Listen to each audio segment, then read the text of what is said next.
In Southern California, the sun rises over San Diego Bay.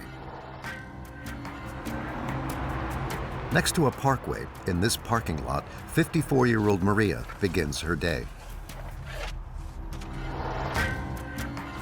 Straighten my bed. This car is her home. This is every day. This routine about stretching my bed. Maria no longer has a place to live. She's been sleeping in her van for a year now.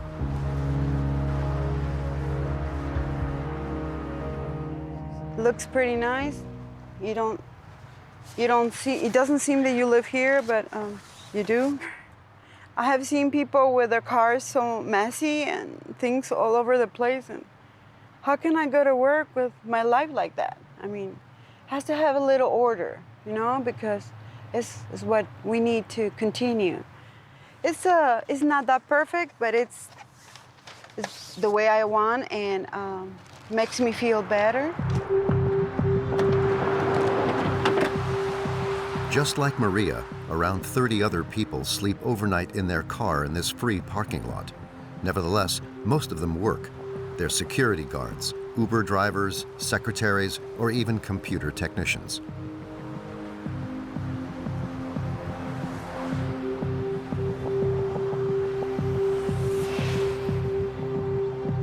Maria is a cleaner and a carer, exhausting work that she does 7 days a week.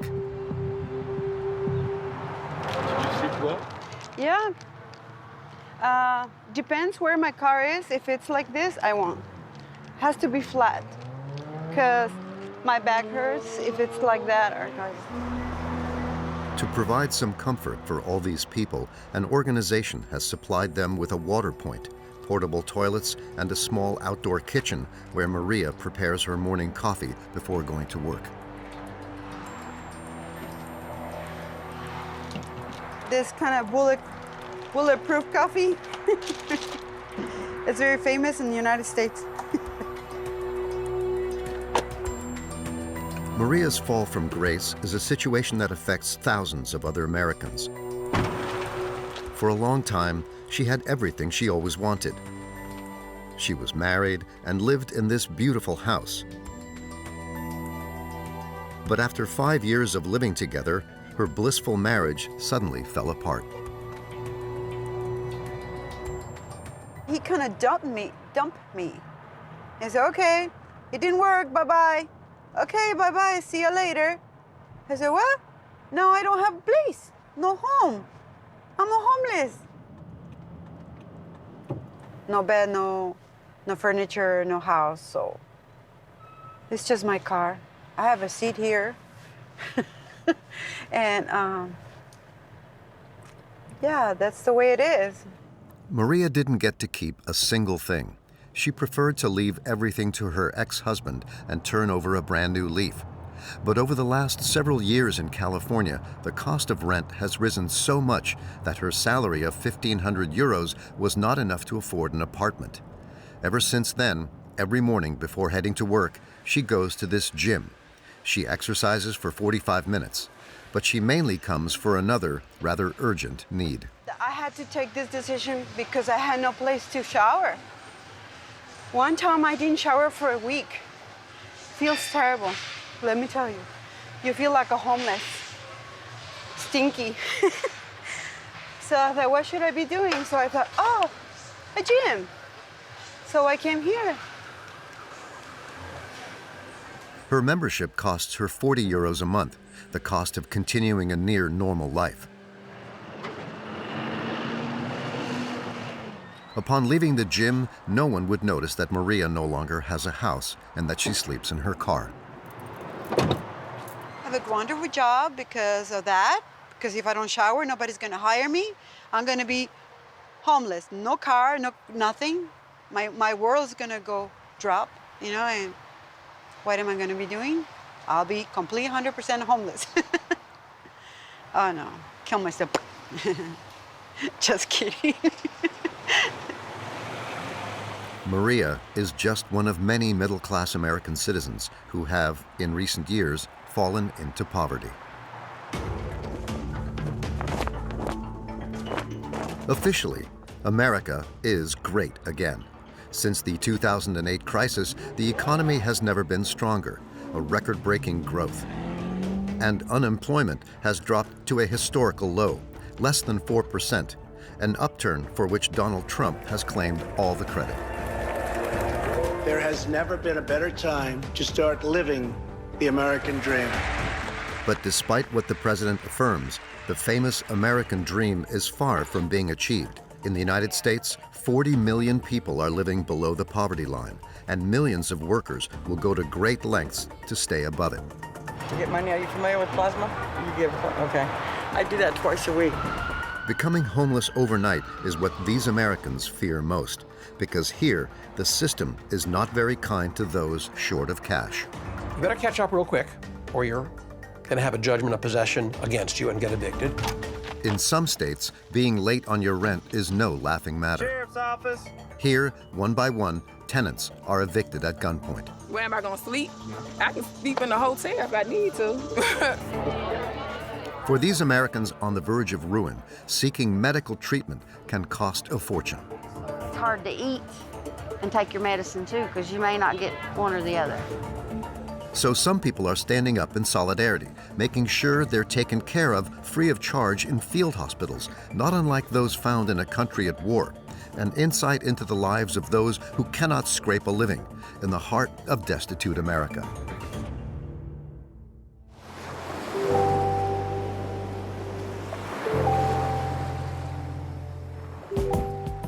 San Diego in Southern California, 300 days of sunshine a year, beaches as far as the eye can see, an idyllic setting, a picture postcard California.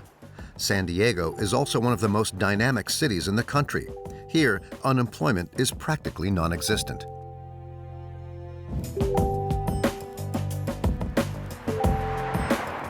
This dream lifestyle was once an everyday reality for Eric. He was a successful computer engineer earning 7,000 euros a month. Today, at 53 years old, this man lives alone in his car. And to eat for free, he's made an agreement with the employees of a pizzeria.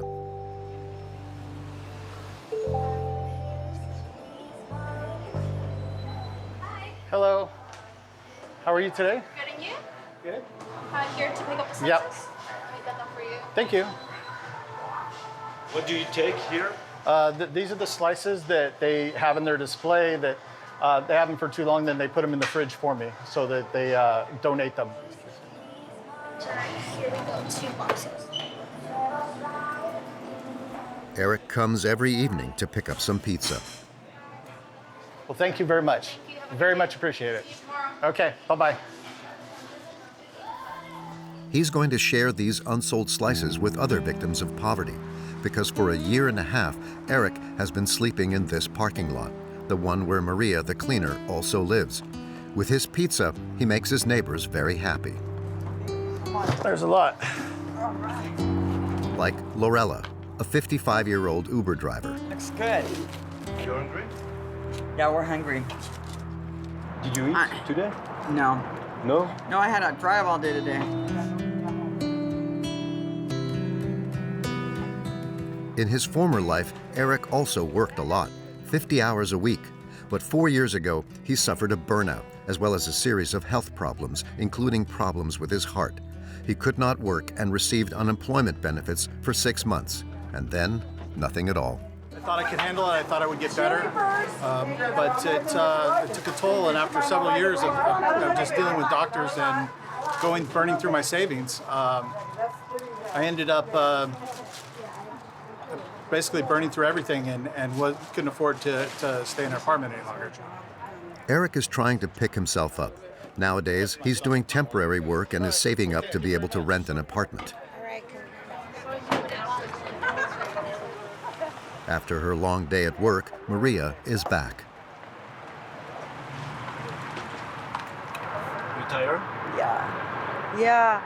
It's where I work is a little hard because I have to lift a lady. She's very heavy. Back and forth, back and forth. But 9 hours is not. It's a lot of hours, but I'm okay. Thirsty, my food, my bed. I'm ready to jump in my bed. I'm very tired. At 9:30 at night, the gates close. From this point onward, no more cars can enter the parking lot. At night, there isn't a security guard. And even though there hasn't been any attacks, this doesn't reassure Maria.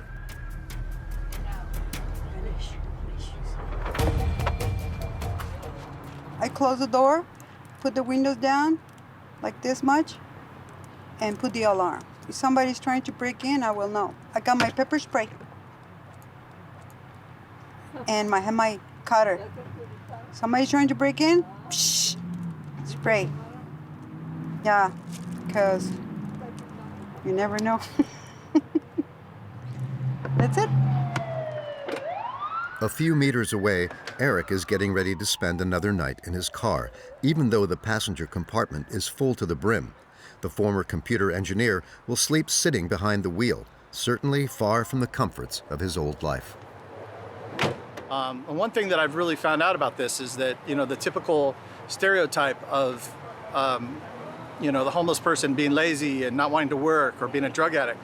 That may be the case in some places, but the people I've come to in this program, most of them are very hardworking, people that want to get ahead, that either have some health issues or have had a streak of bad luck, or for whatever reason, they've come into this situation. Some people are able to get out of it quickly. Some people it takes longer.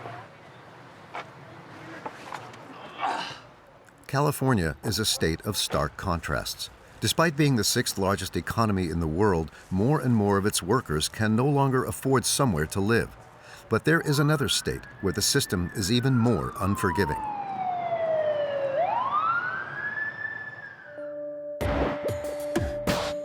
This state is Virginia, right next to Washington, D.C., and in particular, its capital city, Richmond. Richmond is a former industrial city. Here, a quarter of the population live beneath the poverty threshold.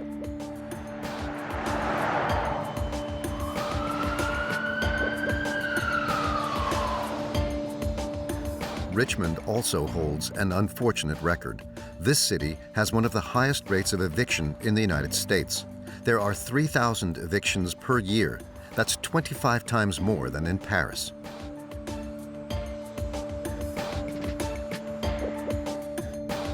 The evictions are a routine job for Officer Loyal from the sheriff's office. Several times a week, he distributes these yellow documents.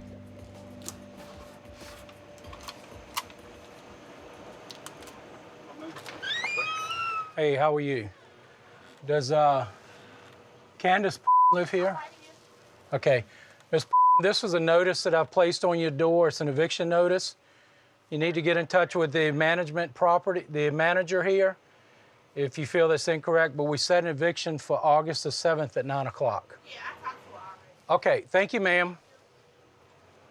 In the state of Virginia, the law is strict. If the rent is late by 5 days, the landlord has the right to begin the eviction process.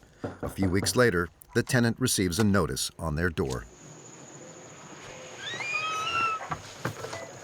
Do you know what it is? I know what it is. You have only 1 week to get out. Yeah. It's not a lot. I know.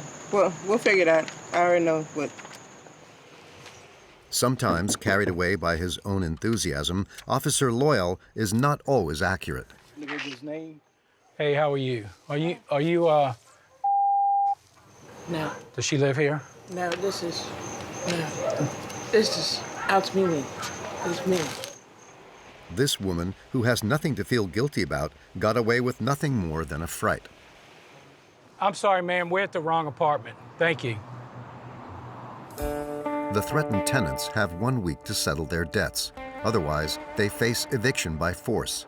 And Officer Loyal does not show much sympathy. This morning, he and his colleague must evict the person that lives in this house.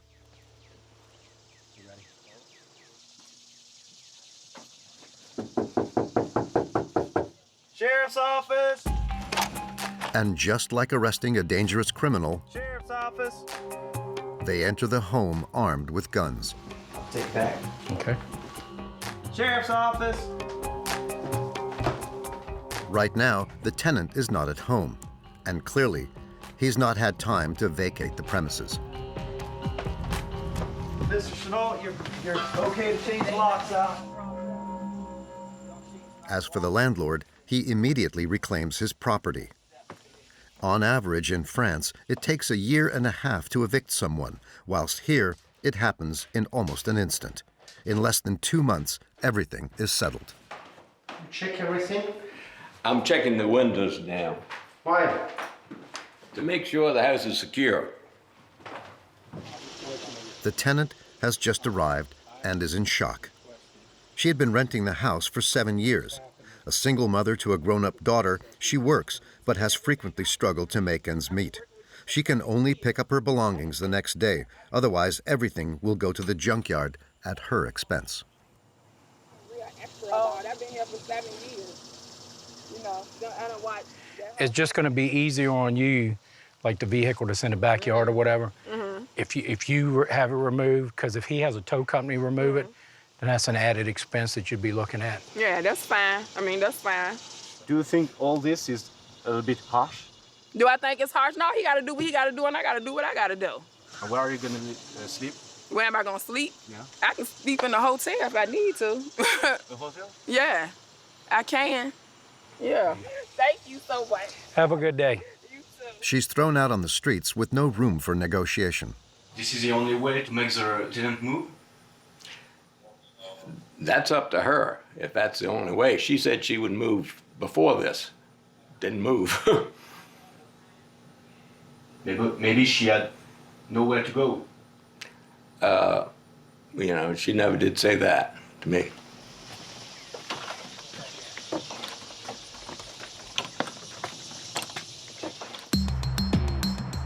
There are around 10 evictions just like this one every day in Richmond. As a consequence of this express justice, budget hotels on the outskirts of the city have become a refuge for those who've been kicked out of their homes. Some people stay there for a very long time. This is the case for David, a 38-year-old gardener. What's going on, man? Same old, new day. David has lived in this motel since his eviction 2 years ago. At the weekend, this divorced father's children come to stay over in his 10-square-meter room, for which he pays 1,300 euros a month. This is it, man. This is our bedroom, living room, family room, every room. This is the little kitchen, which I cooked her eggs last night and made hamburgers, so I ain't cleaned the dishes yet. You know, we hung out, played video games. And bathroom, you know, got a shower, but that's about all. During the week, David shares this single room, which is bursting with things, with his new partner.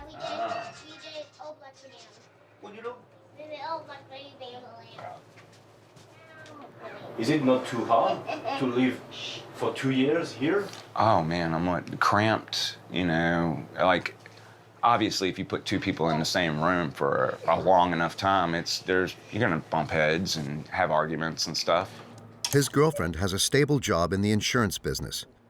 As a couple, they could buy themselves a bigger and less expensive apartment, yet they remain trapped in this tiny room because their past eviction continues to haunt them. But at the time, she was trying at first, and then you get so beat down by going to places and stuff, and they're not giving you a place because they're like, oh, you had an eviction.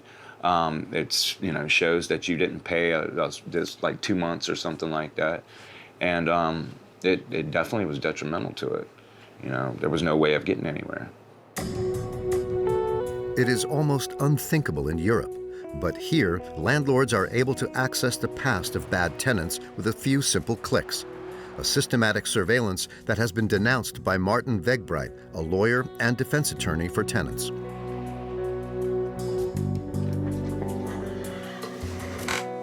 So, this database is a public database. I mean, anyone can go on to this database and look at it, and you can search by name. So, Let's try a common American name. Here we go. Oh, Mary Gillespie. Okay. There we go. And you can see 5 unlawful detainers. Let's see. 10 years ago, this tenant had a series of late payments. Despite being small amounts, like this $291, they can bear heavy consequences. So if I'm a landlord, I can look at that and say, well, that was 10 years ago, but I think she's too much of a risk. I don't want to rent to her. If anything bad happens to you, whether it's, you get your hours cut back at work, whether you break an ankle and you're off work for a month, whether you got that car repair bill or that hospital bill or anything that just throws your budget off slightly, you better catch up real quick or you're going to have a judgment of possession against you and get evicted. So the tenant really is living under the sword of Damocles.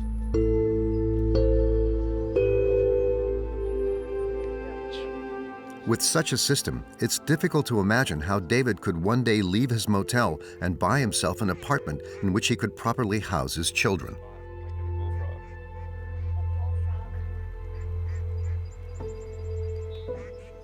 But in a situation like this too, if you're depressed and you sit in one little room by yourself a lot, you end up drinking or doing something stupid. And thank God drinking's my only vice right now,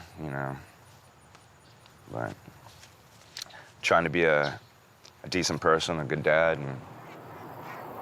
David is far from an isolated case.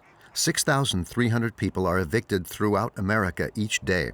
Although in the city finding accommodation is the main source of anxiety, there is a region where for some, the main worry is simply being able to put food on the table.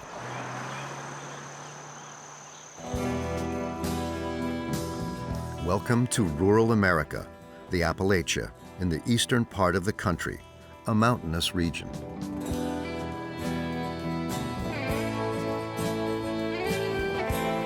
Appalachia was once widely known for its coal production. These days, almost all of the mines are closed down. It is often said that the American dream got lost somewhere along the way to here.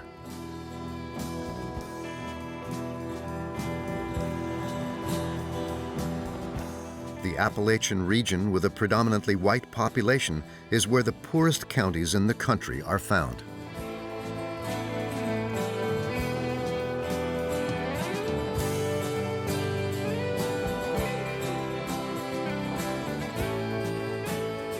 During the summer, at lunchtime, this food truck travels up and down the disadvantaged areas of Roanoke. Luce and Stacy are 2 volunteers that give out free meals to children. In the school system, you get lunch and you get breakfast.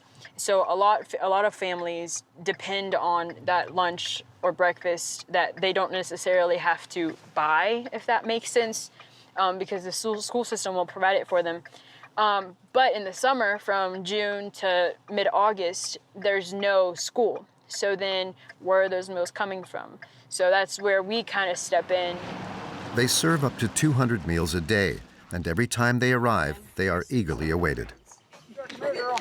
Hi. How you doing, Stacy? I'm doing good. How are y'all? Oh, can't complain. Here. Big hug. Big hug. Oh, there we go. Give me a hug, Stacy. Y'all hungry? Yes, I'm starving. Okay. I'm good. On today's menu, a sandwich, a carton of milk, and a kiwi. In this family, both parents do not work. They receive 1,200 euros of social welfare a month. But as a family of 5, it's barely enough to live on. Well, I try to get in at least 2 to 3, but towards the end of the month when the stamps run low, I'll maybe eat 1. One a day. For example, now we are at the end of the month. Yes, 1 a day. 1 a day? Yes. Which one? I usually skip breakfast and lunch, and breakfast and lunch, and then I eat dinner. So that's all only I can. dinner? Yes, only dinner.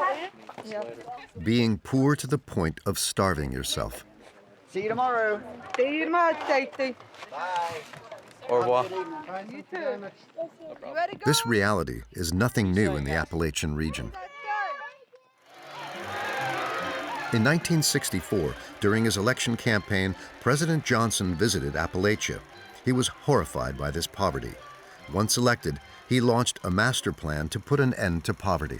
Today, here and now, declares unconditional war on poverty in America. One of his ideas was to create food stamps, which were food coupons given free of charge to the poor.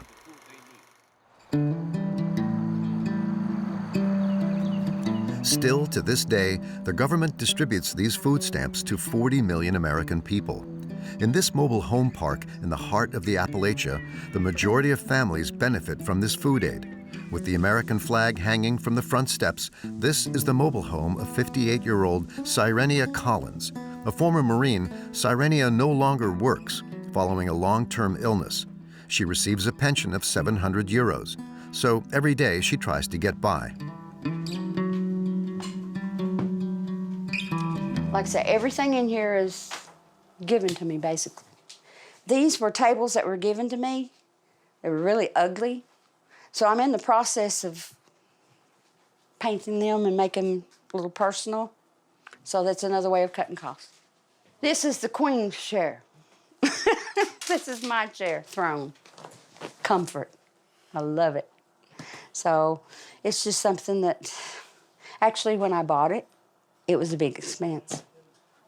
And it was $1,300, so I made payments on it. Only thing in the house that's really expensive for me, you know, so this is my chair.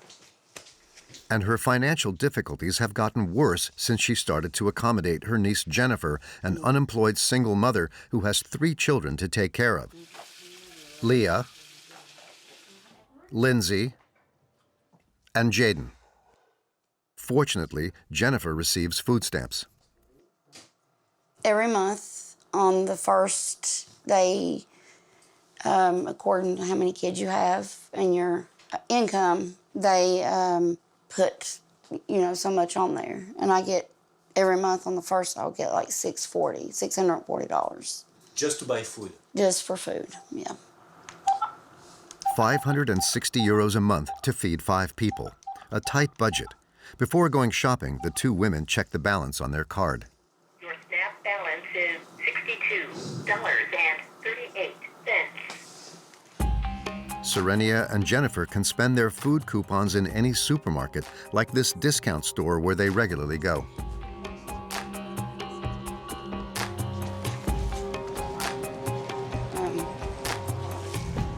Once at the checkout, the food stamp card works just like any other credit card. And in this shop in the Appalachia, they are by no means the only ones who use it.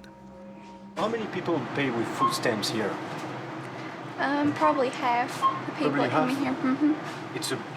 It's a lot? Yeah. Yeah? Mm-hmm. Thank you. Donald Trump is planning to cut down on the amount of people who receive food stamps. He risks making an already vulnerable society even poorer.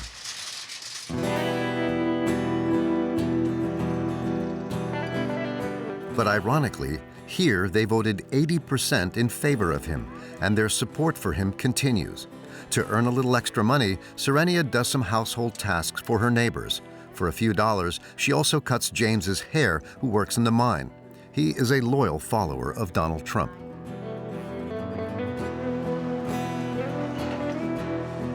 I am a Trump fan, yeah. I do support Trump. Why? Because he's done everything he said he'd do. You know, Trump is willing to help other countries, but his country comes first. That's not happened in a long time. Donald Trump is a billionaire. Donald Trump keeps his family everywhere he goes. His children, his wife are everywhere with him. That tells you a lot about a person. Family's in it. Family, and that's why I work for my family.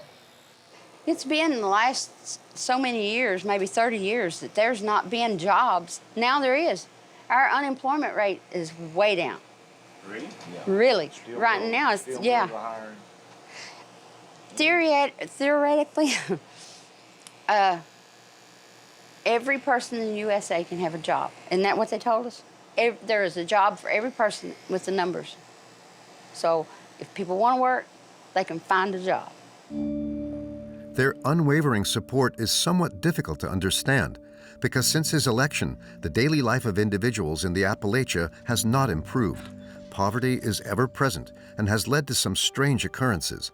In this small town, in the middle of the night, dozens of cars enter a showground.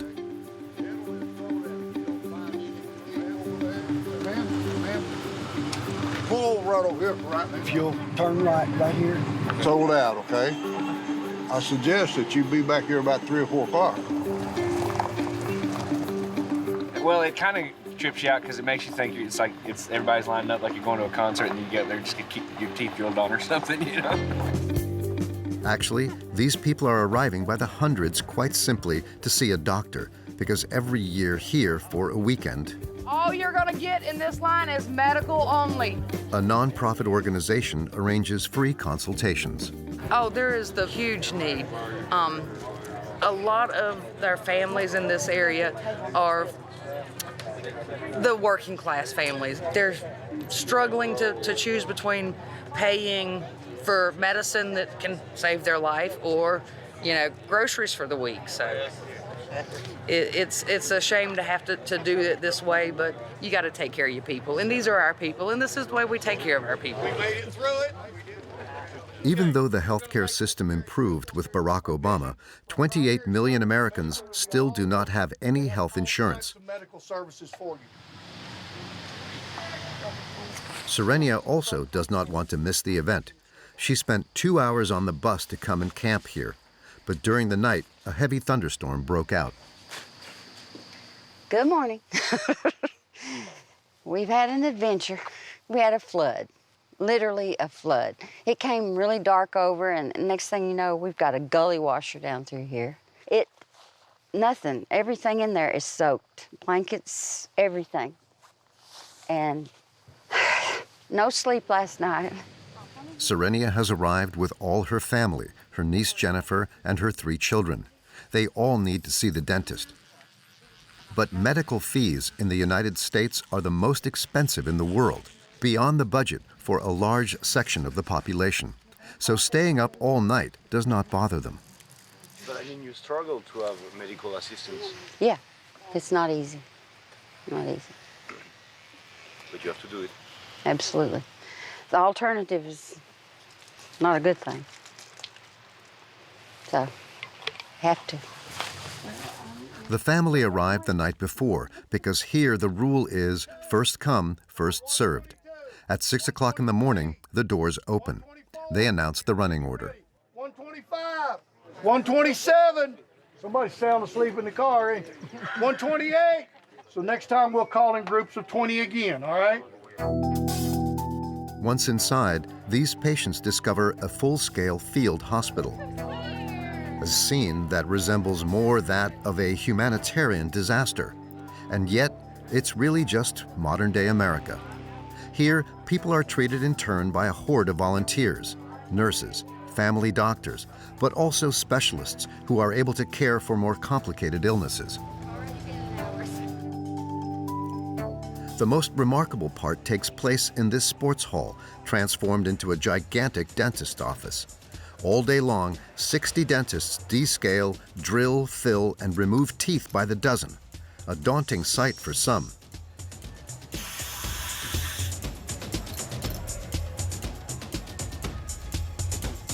Arriving upon the scene, Serenia is overcome with emotion.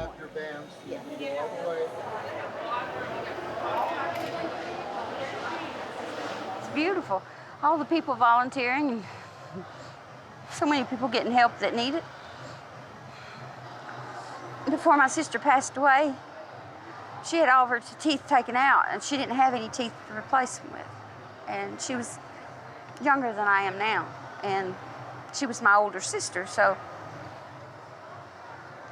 I think about what she went through with health issues because of her teeth, and they're important. In turns, the family are going to be examined. Jaden, the youngest, feels a little uneasy.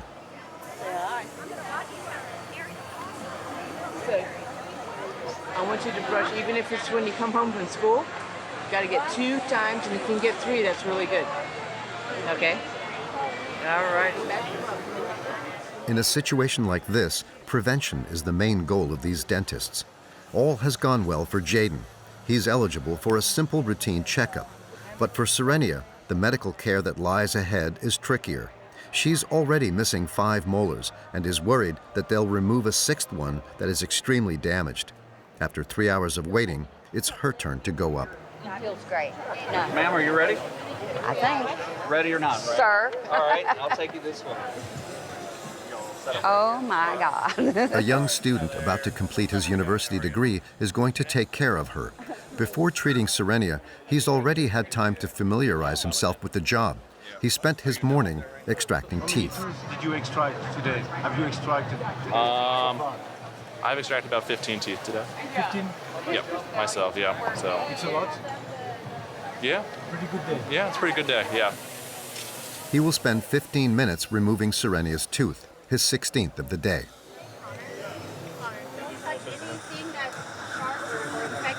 What do you feel? Like I have a big mouth. But here, there's no time to take a breather. Serenia is escorted to the gym locker rooms for the next stage. You got her. I got her. All Come right. on, Miss Collins. I'm back. Take care, Miss Collins. Thank you. God bless. Thanks for everything.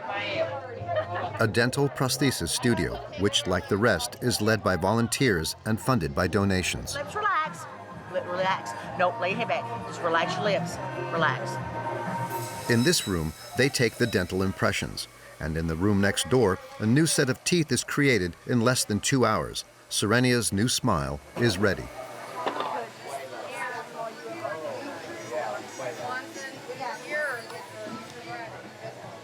There we go. How's that feel? Awkward, but okay. Yeah. Oh my God, I have teeth. You have teeth? All the way back? Yeah. You're welcome, darling. Thank you. I want a big smile. Cheese! There you go. You're good. Thank you.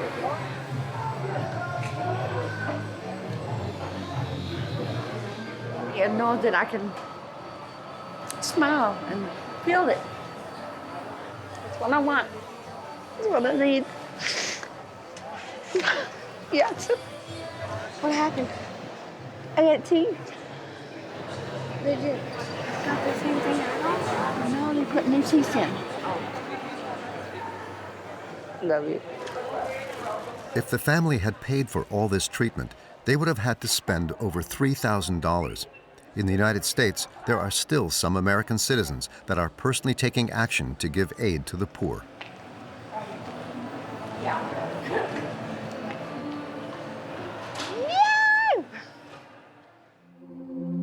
At the other end of the country, a man has embarked upon a mission against poverty, which has plagued the sidewalks of his city, a legendary city that is seldom associated with poverty. And this is Los Angeles and Hollywood. 38-year-old punk Elvis is furious with what Los Angeles has become in recent years. It's not a third world country. It's one of the richest countries in the world. It's almost like a movie prop. It's hard to fathom that, like, every single day, this is how people live. Los Angeles is the symbol of the California dream, the heart of Hollywood cinema and the temple of luxury. And yet, today, Los Angeles is the homeless capital of America. In the last few years, the number of homeless people has increased from 33,000 to 55,000. Beneath the business towers, the situation has become tragic.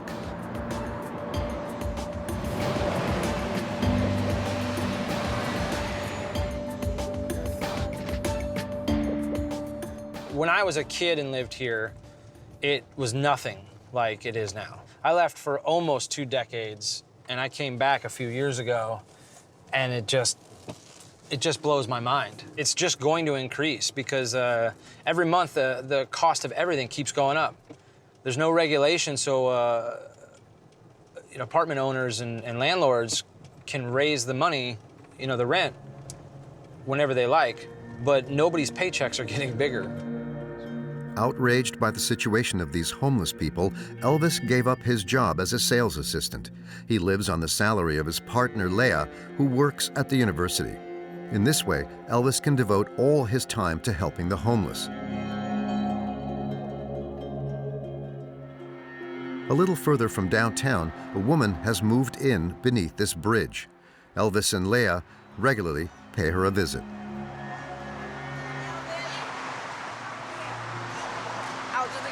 All right, baby. Cammie has been living here for 5 years in a small tent that she shares with another woman. Inside, they are at the mercy of the dangers of the street. They've already been assaulted several times. Well, just look at it everywhere. They just tore it right open, and now she doesn't even have a door. When she sleeps out here at night, there's also no lights right under here, so it's very dark. And, you know, especially as a woman, that's pretty damn scary. Even if a guy, it's scary because anybody can walk up in the dark, walk right in, do whatever they want. To help these people, Elvis wants to do more than just bring them bottles of water. His major project is hiding in the courtyard of his church. He came up with the idea to build small wooden houses for them. They're not big, barely 4 square meters, but inside, Elvis and Leah have thought of every last thing to improve the daily lives of these homeless people.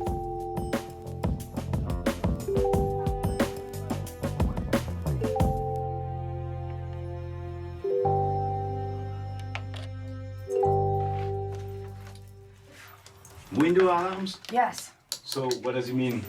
So if someone tries to open the window, the alarm will go off. This right here allows people to sleep.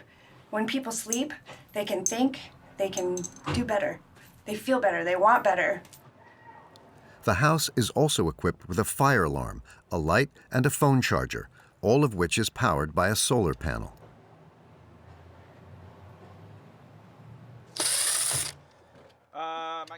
Elvis thinks of everything to the last detail in order to give some dignity back to the homeless.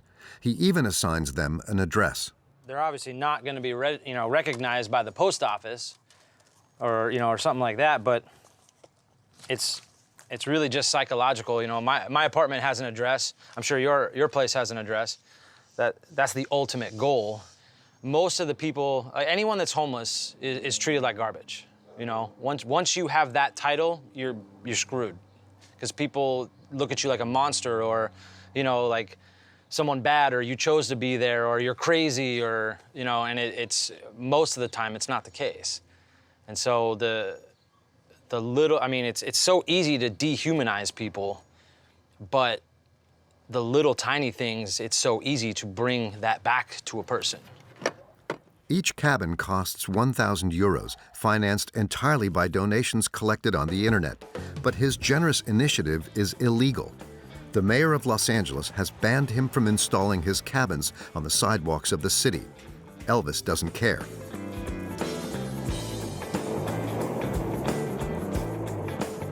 And this morning, he's going to deliver one of them to a homeless couple who very much need it. Hey. Hi. I'm Elvis. Hi, I'm Krista. Nice to meet you. This is our dog, Brownie. Hi, Brownie. Crystal is 32 years old and is 3 months pregnant. She lives on the curb of this sidewalk with her partner, Andre. What's up, buddy? Love you, my nigga. Love you, my nigga. I love you. How are you? God, man. I was hoping you weren't going to be gone long. That's the mother to be. For 4 years now, the couple have been sleeping in this tiny wheeled cart that is swarming with bugs. Yeah, man, it's like bed bugs. It's eating me alive, man. Like I said, you can, everything, all these little different marks, man. It's from mostly not being able to have good hygiene. Elvis does not feel like hanging around. So the trick is to get this done and off before the cops show up. But all the same, the small house weighs 400 kilograms, and the wheels remain stuck on the street.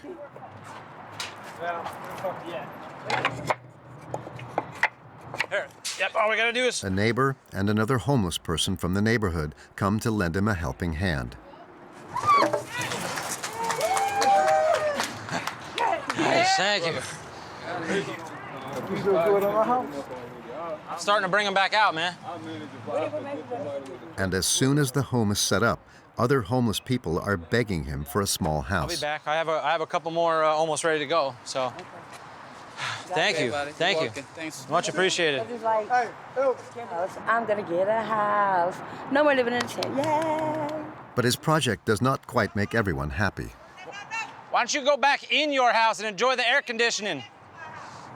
A neighbor has come to express her discontent. She's against this. Why? She doesn't want it in front of her house.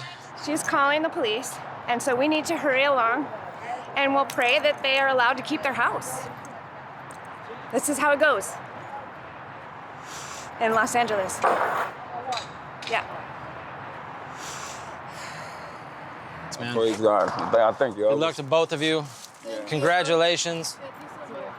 A few days after filming, the police threatened Elvis that they would destroy his cabin if he didn't remove it. He decided to move it with the couple onto privately owned land. In the end, the disgruntled neighbor won her case.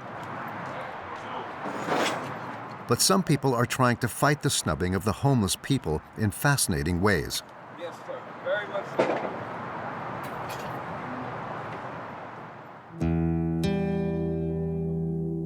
We are heading to Texas, to Puritan Waco.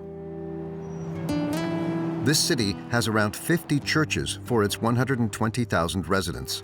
Here, once a month, a religious community organizes a strange program. People come from all over the United States to take part in it.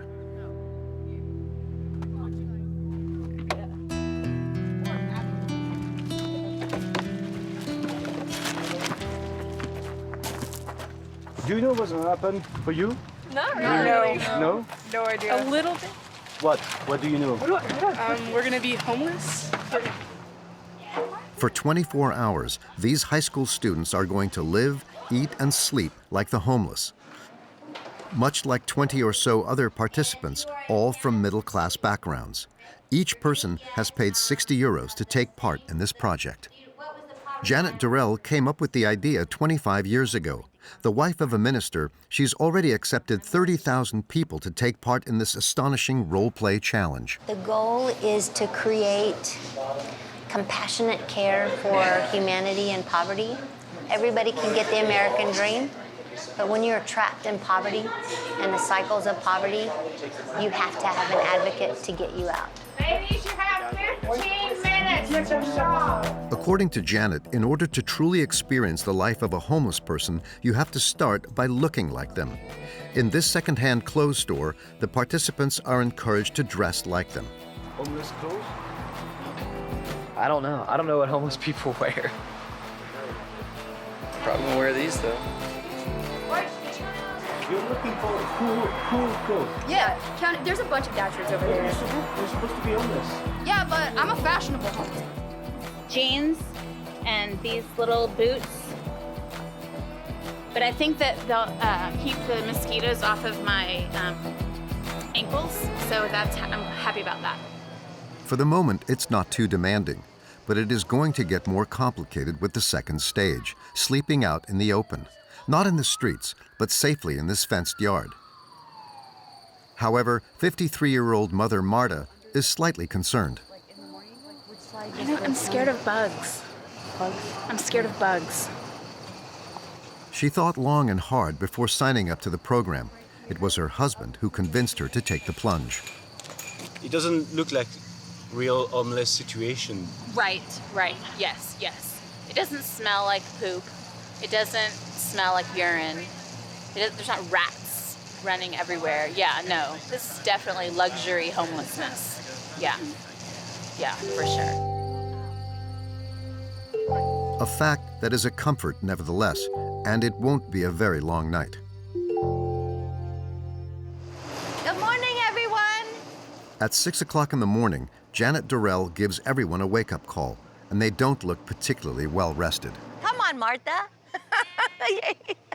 It's not real homeless situation. They're safe. They're safer than being on the street, but this is not as safe as being in their home with their family. So it just gives them a little bit more reality of what living in the environment does on your body. So by tonight, it takes about 24 hours to really start getting the idea that this could be really rough. For the next stage of the program, the participants are let loose in the city center. Their task is to find something to eat on their own and without any money.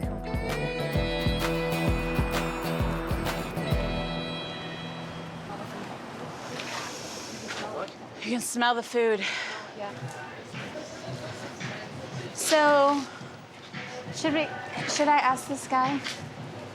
We can't. You cannot beg or solicit people at restaurants. In Waco, like in many other cities in the United States, begging is a punishable offense. It's also forbidden to rummage through the garbage cans. Oh, there's no food in there? They are owned by the city, and reclaiming anything at all is considered stealing. In order to survive, the homeless in Waco are therefore forced to break the law. Our two participants are not going to find anything to eat. And after 2 hours of walking through the streets in 40-degree heat, Marta feels faint. She must resort to calling her husband to the rescue. But I feel like I'm too weak. Well, you Like learned I'm something too- about yourself. Like I'm too old and fat and I can't do it. You've learned something about yourself and what it would be like to be homeless at your age. Yeah. And it'd be hard. Are Americans truly ready to face up to poverty? Perhaps not. Their leader, Donald Trump, has recently announced that the rate of poverty is falling dramatically. Despite this, 40 million of his fellow citizens are still suffering in its clutches.